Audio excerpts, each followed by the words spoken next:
Welcome back to another live episode of Elevate with Elsner. This one, I'm going to talk about this speeding ticket that I recently got. But first, let's hand out a few things. Mike Kitco produced another book, awesome book. I got it shipped, coming my way. Go ahead and get that. Great guy.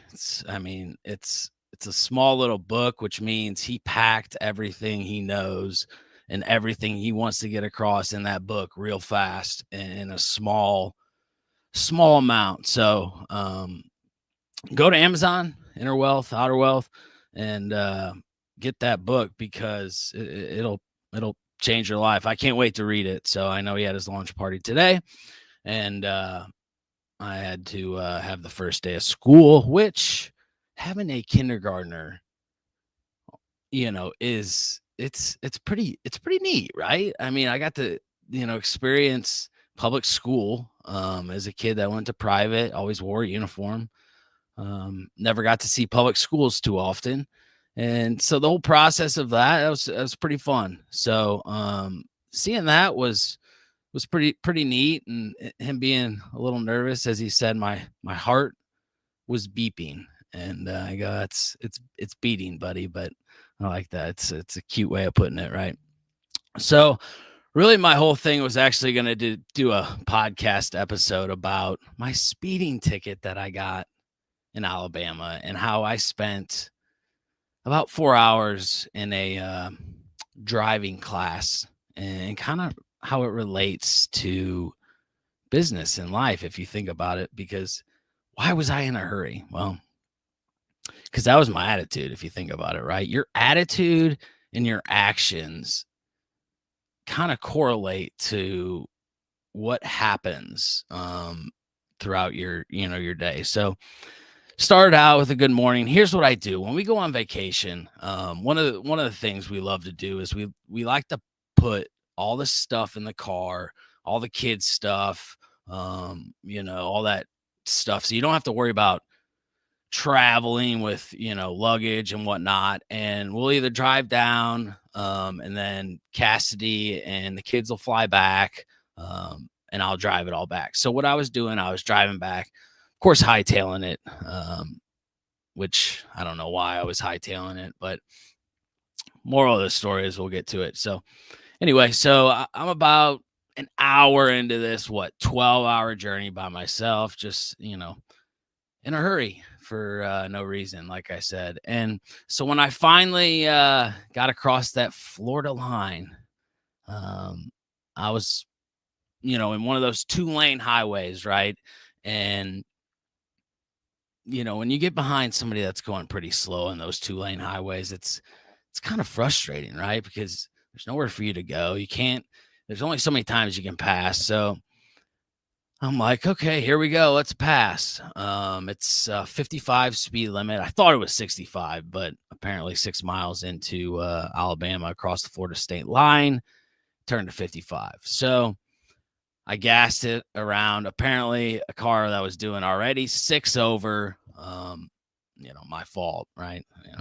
Everything about this ticket was my fault, but I'm gassing it. So I gas it and pass into the oncoming traffic lane, which obviously who needs to do that, right? I'm thinking to myself, why am I in that big of a hurry?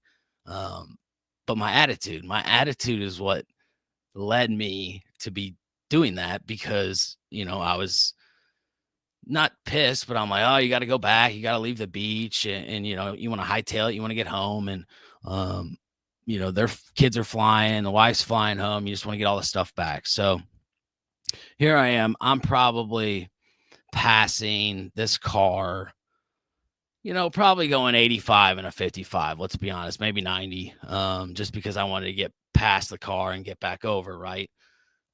Because it's a 2-lane highway going each way, one way each way. So I'm doing that, and as I come over the hill, about head on, here comes a Alabama state trooper, and I look up, and eye contact about, I mean, it was still pretty far away. So I don't know if we really made eye contact, but I could tell that wasn't gonna be good. So I got back over, and sure enough, he pulls a Yui right into the grass, whips it around, and comes and pulls me over, and he was not pleased with my actions. And I said to him, yeah, I was speeding, and I decided to go around that individual. And he said, why did you decide to pass somebody going 6 miles over the speed limit? And I thought to myself, I have no idea. I guess because I'm in a hurry. And I thought again, why was I in a hurry? Because I wanted to get back in a reasonable time to be back with your family, my family, and stuff like that. I think is, it corresponds to your attitude. Like, your attitude creates consequences, it creates actions. And a lot of times, if your attitude's not positive, you're going to create negative actions inside of your life. And that's kind of, in my opinion, how this occurred. And prior to that, I got pulled over in Illinois about last time we were going down to Panama City. Same process, but I was only going 83 in a 70 or whatever it was. But moral of the story is, I've never been pulled over for speeding in my life, and I've gotten 2 speeding tickets in the past, like, I don't know, 3 months. And it's not who I am. So that's telling me that my attitude, my actions, my thought process is off. Because if I'm rushing through that, I'm going to obviously rush through other things, in business and connections and in life. So it kind of had me take a step back. And the cool part about the state of Alabama, I know, and everyone's like, who gives a rat's about the state of Alabama? But, in the state of Alabama, you can register for a class. So I took a class, a driving class. Okay.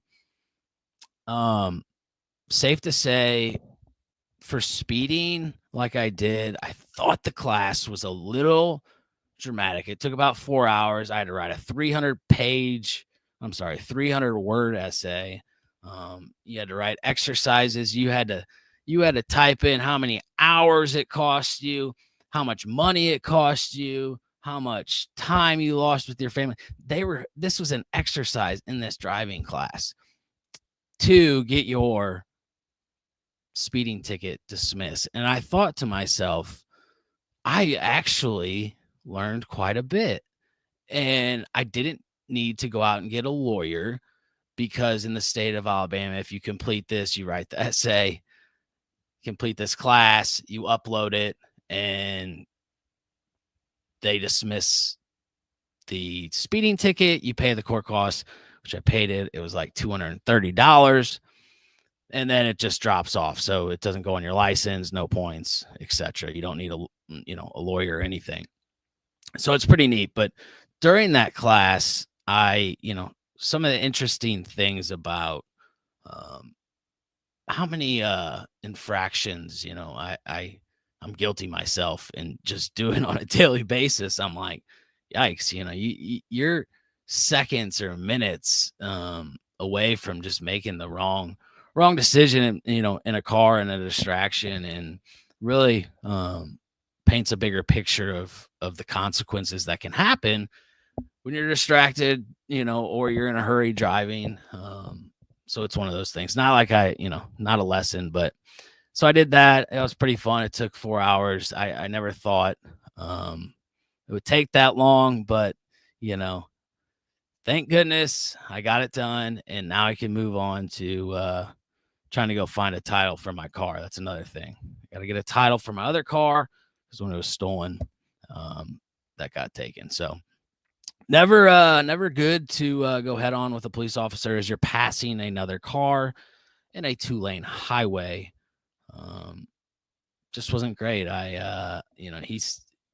he really said he didn't want to throw the book at me because I was kind, and I said, "Well, thank you, sir." And I go, not here to drive a NASCAR, but I'm here to drive a nice car. And that's a dad joke. God bless. Oh man. But anyway, so moral of the story is just slow down, because I feel like in life we rush through things. We don't technically enjoy, um, the process of just the motions of me just being able to peacefully sit behind the car. Why did I have to pass that person? I don't know. They're going six over the speed limit. Why did I need to pass that person? Because I was in a hurry, because I probably had a bad attitude. And if I have a bad attitude, you're going to do things like that, impulsive decisions, and sometimes it's gone, and you're gonna pay for it, right? So I'll tell you what, some of these questions though on the driving test was a little absurd. I didn't appreciate it, because some of it was like, I felt like a first grader. Like, one of the questions was like, should you wear your seatbelt? Like, well, yes, or no. I don't know. If you're parked, you don't need to, I guess, right? See, it's like stuff like that. I can laugh at this now, right? But at the time, it was a brutal time. I was pissed. I was an hour into the drive.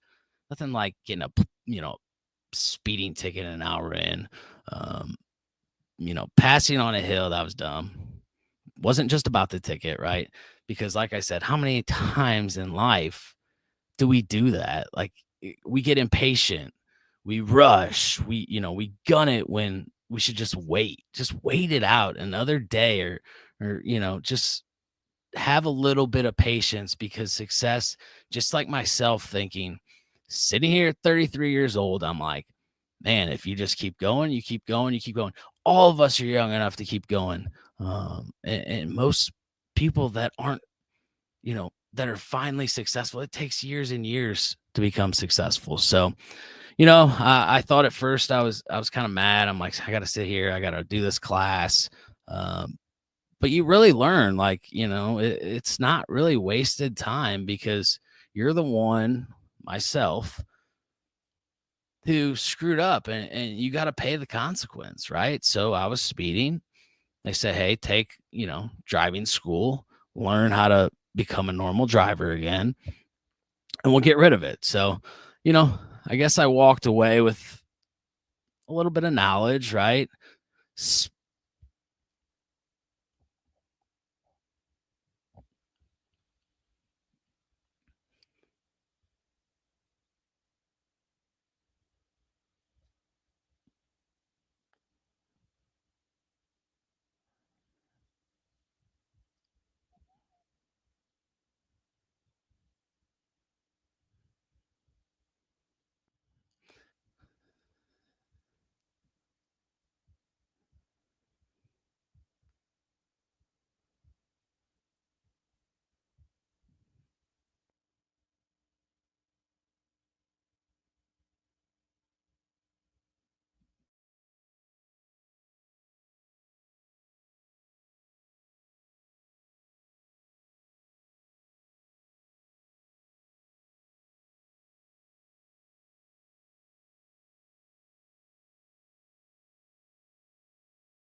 Tell you what, old Sebastian Russ talks about doing lives all the time. Just never works out. That's why you just don't do lives. Because for some reason, just always something always screws up.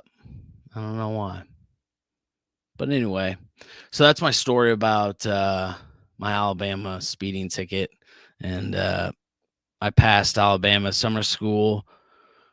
I won't speed ever again.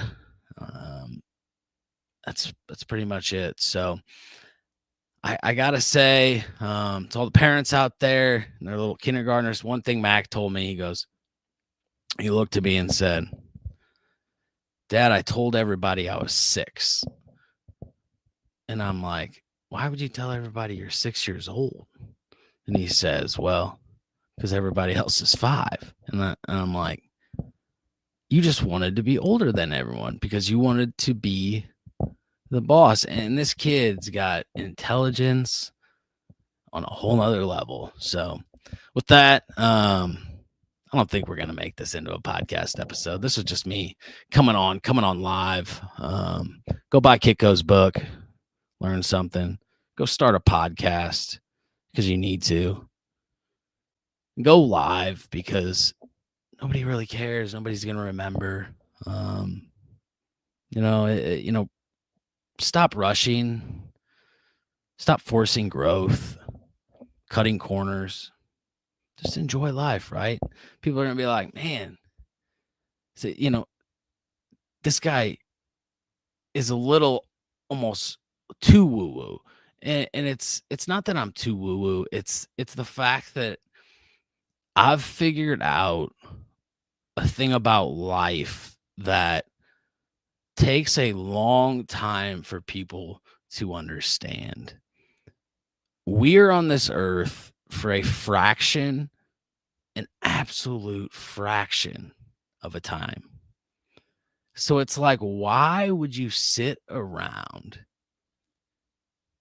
and just breathe in air and have no purpose, no message, just nothing? There's certain people that have trouble coming out and just talking in general.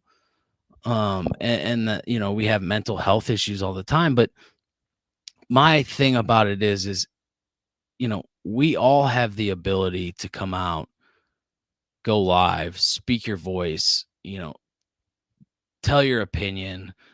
Just like I go against so many opinions, just like the dollar.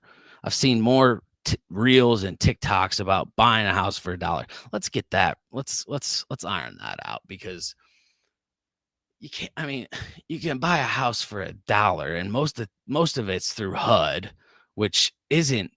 It's not set up for everyday investors. First off, they have to be on the market for like 180 days.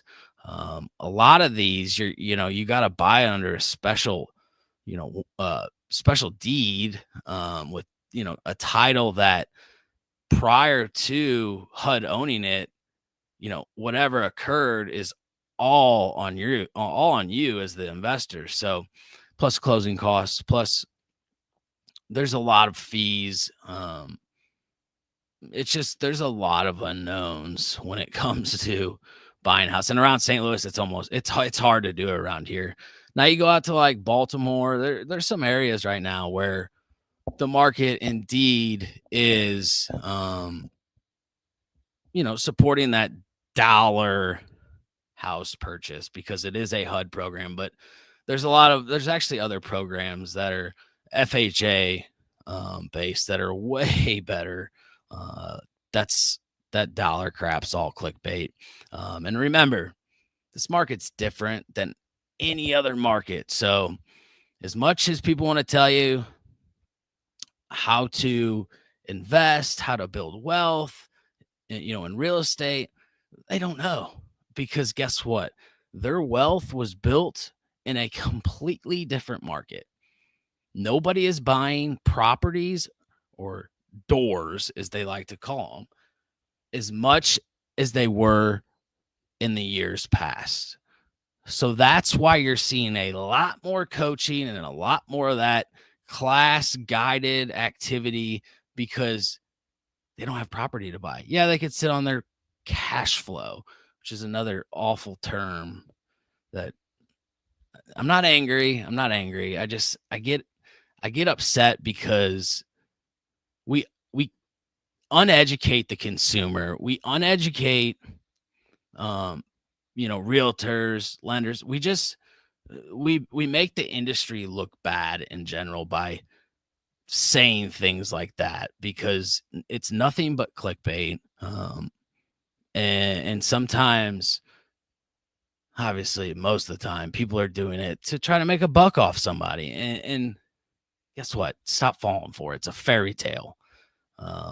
Because, like I said, there's way more risk than just $1. I mean, most of those they're made for cities. They're not even made for everyday investors, like I said. So that's my spiel for today. And other than that, we're out here. School's back. Cassidy's just cruising along as a tremendous assistant principal. And we're out here. We are out here selling houses. We've definitely seen a shift in the market. I think people are finally coming to a point where they're like, why wait? Why should we wait any longer? I mean, like, by the time we're going to be 35, we're going to be 45, 55, 65 years old before, we decide to make a move in life. And to me, it's just like the ones that are finally going, who, like, what's a little more interest, or go rent and build up, some type of an investment portfolio. If you look at some of these great coaches, just like Grant Cardone, he'll tell you to not buy a house. He'll tell you to go rent one, and basically go buy an investment property and build your equity that way, and then eventually buy a house for yourself. So, there's different ways to do it, but the problem is cash flow, okay, is very difficult in this market right now. Some people are going to be like, no, it's not. No, it's not. No, it is. And otherwise, you wouldn't see all these people pushing this stuff. You wouldn't see investors that I talk to struggling to obtain property because the numbers just don't align. Either that or the condition doesn't align, or just like this buy for $1 stuff. Yeah, it sounds great until you realize, you're 50 grand deep. You got a lien on the title. There's, other issues and permits and all this other stuff. And next thing you know, the house is worth 40 and you're in it for 65. Now you're underwater for 20. I mean, it is beyond one of those things where it just makes me a little upset because it's incorrect. And to lead people on by saying that's just, in my opinion, unethical. So with that being said, that was my little spiel. Don't speed. Oh man, I've wasted money on speeding tickets. And enjoy the rest of the summer, because man, time goes quick. I don't even understand how I have a kindergartner. Cassidy and I are like, how do we have a kindergartner? We got Lottie in the ones. I think I said she was in the twos, but she's in the ones. And yeah, so that's our duty over here. If anyone wants to buy, sell, AI, anything, we got appraisal valuation still cruising. It's switching over from SEO to EGO, which is, how you're going to end up on, ads when ChatGPT and those AI when they start running ads, because they see the money. They see the money is on the wall. Like, they see the writing. It's only a matter of time till you have apps and maps, I should say, on there. And what's going to happen is in ads, and you're going to see what's interesting is a lot of ChatGPT pulls all their information from Bing. A lot of it comes from Bing.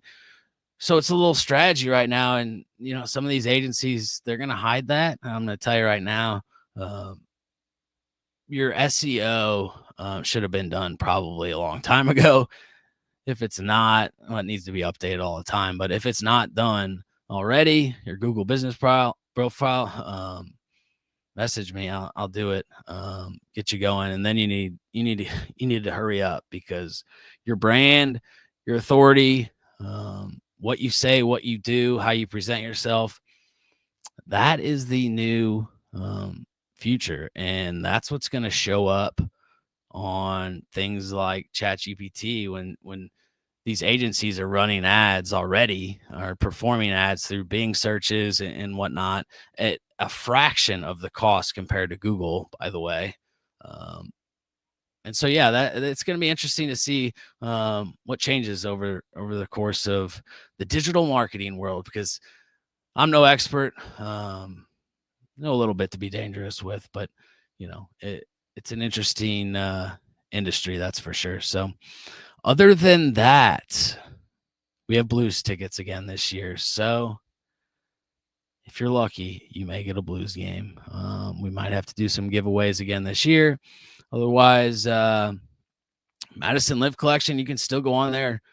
You can book 15% off through the end of December if you want to go stay there, and use Elevate 15 as your code. It'll get you 15% off.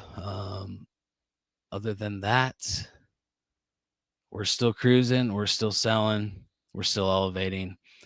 And next time, why don't you try and go live, pick up the phone, do a reel, remix a reel. There's so many things you can do in the social content world to start building that brand, and joining into the world of EGO, because that's where we're headed. So other than that, looks like we got some cooler weather coming up. I love weather. I've drilled that into Mac. He loves weather now too. So we look at the radar together now. It's like really come full circle. It's just shows you whatever you believe as a parent gets passed down. The cherished belief part, some of it's bad, some of it's good. But it obviously gets passed down. That's one thing that is interesting. Just like political views, a lot of the times it gets passed on unless an individual sees it differently in the family and they decide to change their ways, right? So that's what I got. There's also there's a lot of cool things going on around town. That Adventure Unknown, I heard, is really cool. I know they got a pretty cool Be the Example workshop with like McChesney and Josh Weissler. That's a cool little event that you can check on their Facebook. I'm always at the RFC, not always there, but as a founding member of the RFC, they have an awesome studio and basically a full-on office facility and our co-working space. So any podcasts that I will do, I need to get back in there. As the kids get back to school, I'll be back in there recording podcasts again. They have 2 studios, which is awesome. So the RFC is a great spot as well. So if you are looking for a studio, go there. Other than that, I have nothing else left to say besides you don't want to sit in a class about speeding. All right. Till next time, one love.